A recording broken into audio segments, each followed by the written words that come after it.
Bonjour, je suis Nadine Peterson, directrice générale du Centre de services scolaires des Portages de l'Outaouais. Je suis accompagnée de Jocelyn Bourdon, qui est le directeur qui a implanté l'école de référence du Lac-des-Fées, et de Martin Auger, qui est le nouveau directeur de l'école de référence chez nous. En fait, on a eu une transition de direction là, il y a quelques mois passés. Donc, Jocelyn, est-ce que tu peux nous dire qu'est-ce que tu as mis en place, toi, pour t'assurer que quand tu étais pour partir, le projet était pour être porté et que c'était pour continuer correctement? Oui, une des premières choses, c'était de développer une culture forte au sein de l'équipe. Donc, lorsqu'on parle d'une culture, c'est-à-dire d'avoir des caps à tous les niveaux, d'avoir eu un leadership partagé.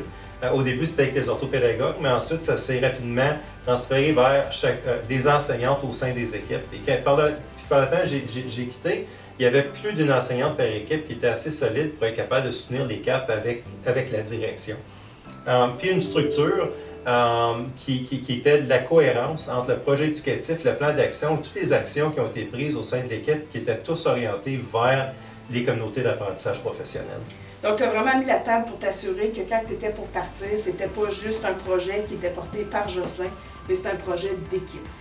Martin, toi, quand tu es arrivé à l'école du Lac-des-Fées, comment tu t'es senti? Comment que ça s'est passé, cette transition-là entre les directions? Bien, ça s'est très bien passé parce qu'on connaissait les mêmes codes, on parlait le même langage et c'était tellement bien implanté dans l'équipe.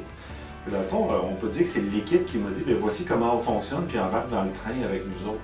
Donc, c'était pas à moi à les convaincre, c'était à moi à embarquer dans le train d'assurer une cohérence parce que c'était déjà en place au niveau de la structure. Donc, dans le fond, vous venez vraiment d'exposer que c'est important que la culture soit instaurée dans un premier temps à l'interne dans l'école, puis qu'elle soit portée, dans le fond, par un leadership partagé, par l'ensemble de l'équipe. Maintenant, au niveau du centre de service, c'est sûr que c'est rassurant pour une direction générale de faire une transition quand on le sait que l'autre personne va être en continuité. Qu'est-ce que vous pensez qui a été favorable dans notre centre de service pour s'assurer vraiment de cette continuité? Bien, dès le départ, c'est un leadership exercé par la direction générale.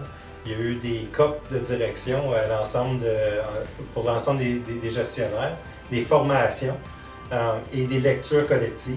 Faire en sorte qu'on a le même langage, on a les mêmes concepts, on a le même bagage pour nous permettre de travailler en continuité avec les équipes écoles avec une transition.